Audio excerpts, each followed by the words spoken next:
මේ තඹුත්තේගම නීරාවිය මහවැලි සත්ව ගොවිපළයි. පසුගියදා බලපවත්වන්නට යෙදුණු අයහපත් කාලගුණ තත්ත්වය හේතුවෙන් හටගත් මහා ගංවතුරෙන් මේ සත්ව ගොවිපළ මුළුමනින්ම පාහේ විනාශයට පත්ව තිබෙනවා.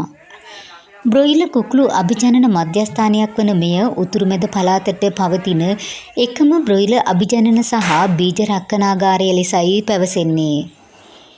මේ ගොවිපළ විනාශයට පත්වන අවස්ථාවේදී මෙහි බ්‍රොයිලර් මව් කිකිලියන් 14,000ක් පමණද බිත්තර විශාල ප්‍රමාණයක්ද පැවති බවයි සේවකයින් පවසන්නේ.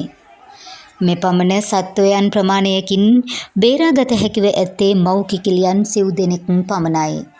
65 දෙනෙකු පමණ සේවය කරන මේ ගොවිපළේ අද වන විට තත්ත්වය බොහෝම කනගාටුදායකයි. සේවකයින්ට පිළිසරණක් නොමැති බවයි ඔවුන් පවසන්නේ.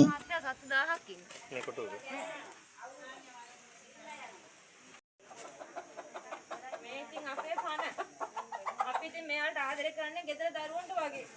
ඉතින් එනකොට මෙයාලා හැම වෙලාවෙම කෑ ගහනවා. ඉතින් මේ සත්තු 1000ක්ගෙන් බේරලා ඉන්නේ කොටුවේ සත්තු 4ක් පමණයි. ඉතින් මෙයාලා බිත්තර දානවා. අපි උදේ 7 ඉඳන් පැය 8ක් මේ කොටුවේ බිත්තර එකතු කරනවා. එක කොටුවක බිත්තර 800ක් වගේ ප්‍රමාණයක් වැටෙනවා. ඉතින් ඒ අද 800 අහිඳින්න අපිට නෑ. ඉතින් දුකයි මහත්තයා. මෙයාලගේ ජීවිත බේරගන්න අපි ගොඩාක් උත්සාහ කරා. බැරුව ගියා. ලිටර් එක තියනවානේ. ඔව්. අර ගන්න බෑ ඒ තරම් එරිලා ඉන්නේ.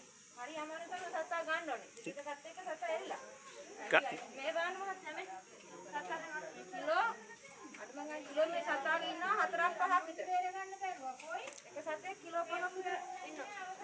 ඔය මව් සත්තු නේද? මේ මව් සත්තු. මේවා ඉතින් ජනාධිපතිගේ ප්‍රදේශේ.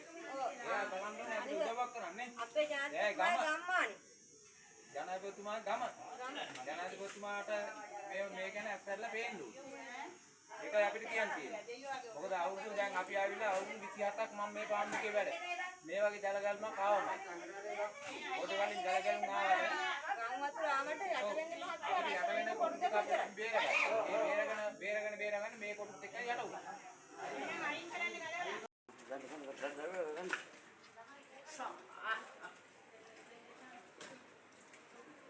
බලන්න කටවල මොනවද ටීවී එකේ කට්ටිය. ඔය කෑගාර කට්ටියනේ. අපි අනාථ සේවක කරනතයි කියලා දාන්නේ. කියන්නේ මොකද කියන්නේ? අපි ගර්ජාවකතුමාට කියන්නේ අපේ අඬවනාව අපි මේ ආයතනේ මම අවුරුදු 17ක් වැඩ වෙනවා.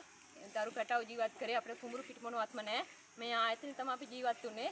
ඉතින් ඇත්තටම ඇඬෙනවා අපි බඩගින්න තමයි ඒ දරහැරකම මධ්‍යම රාත්‍රී 12 වෙනකන් මේ ආයතනේ සත්වල අපි ගියේ නෑ. අපේ ජීවිත පරදුවට තියලා අපි ගොඩාක් උත්සාහ කරා සත්තු ටික බේරගන්න. ඇත්තටම හදවත නමුත් ඇඬෙනවා. අපි ජීවත් වෙන්නේ මේ ආයතනේ. අපේ දරුවන්ට අධ්‍යාපනය කටයුතු දුන්න මේ ආයතනේ මහත්තයා. අපේ අතිකාර ජනාධිපතිතුමාට අපි කියන්නේ වැඳලා කියනවා මේ ආයතනේ නැවත මේ තිබ්බ තත්තර ගොඩනගලා දෙන්න උදව් කරන්න කියලා. මොකද මේ ආයතනේ හැමෝම ඉන්න දුප්පත් සේවකයෝ ඉන්න 65ක් 45ක් වගේ ඉන්නවා. ඉතින් මේ සේවකයෝ ගොඩක් උත්සාහ කරා ආයතනේ දාලා ගෙන අපේ ජීවිත පරදුවට තිබ්බා. රාත්‍රී 12 වෙනකන් අපි මේ ආයතනේ හිටියා. අපි ගිලන සයිස් වෙනකොට තමයි අපි ආයතනේ පැනගත් එළියට. ඒ කරේ අපි ජීවත් වෙන තැන මේ සත්ත්ව මේ විදිහට දකිද්දි අපිට ඉන්න බෑ. හදවත ගැහෙනවා.